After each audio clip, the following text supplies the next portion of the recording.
Sir मेरी बीवी दूसरे के साथ भाग गई। 5 बच्चों की मां के प्रेमी संग फरार होने के बाद पति ने उठाया ये कदम। जिस घर में कल तक बच्चों की खिलखिलाहट गूंजती थी, आज वहां सिर्फ और सिर्फ सिसकिया और सन्नाटा है।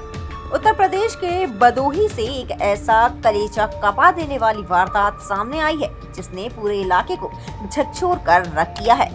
2 महीने पहले मां अपने 5 बच्चों और पति को छोड़कर प्रेमी संग फरार हो गई।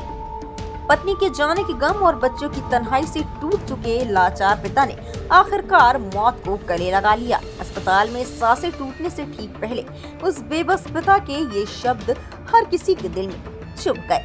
सर मेरी बीवी दूसरे के साथ भाग गई, मैं बुलाते बुलाते थक गया।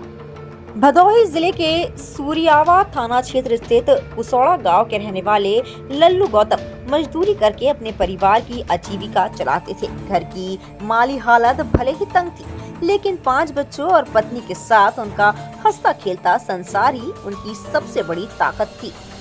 करीब 2 महीने पहले लल्लू की पत्नी अपने 5 छोटे छोटे बच्चों और पति को छोड़कर अपने प्रेमी के साथ चली गई। पत्नी के जाने के बाद लल्लू पूरी तरह से टूट गए। वह लगातार फोन पर पत्नी से लौटने की गुहार लगाते रहे, मासूम बच्चों की कस्में देते रहे, लेकिन पत्थर दिल हो चुकी पत्नी वापस नहीं लौटी। अपनों के दूर जाने के बाद लल्लू का मन उदास और गुमसुम रहने लगा। दिन रात मजदूरी करके वह बच्चों का पेट तो भर रहे थे, लेकिन हर पल उन्हें बच्चों के संवरते बिगड़ते भविष्य की चिंता सता रही थी। आखिरकार पत्नी के गम और डिप्रेशन में बुधवार को उन्होंने खौफनाक कदम उठा लिया। तबीयत बिगड़ने पर परिजन उन्हें तुरंत सूरियावा सामुदायिक स्वास्थ्य केंद्र ले गए, जहां से गंभीर हालत में उन्हें जिला अस्पताल रेफर कर दिया गया। हालांकि डॉक्टरों की तमाम कोशिशों के बावजूद इलाज के दौरान उनकी मौत हो गई। मौत से ठीक पहले उन्होंने पुलिस और डॉक्टरों के सामने अपना वही दर्द बयां किया कि वह पत्नी को वापस बुलाते बुलाते थक चुके थे। भी दूसरे के साथ भाग गई है, मैंने खुद बुलाते बुलाते थक गया, मैंने खा।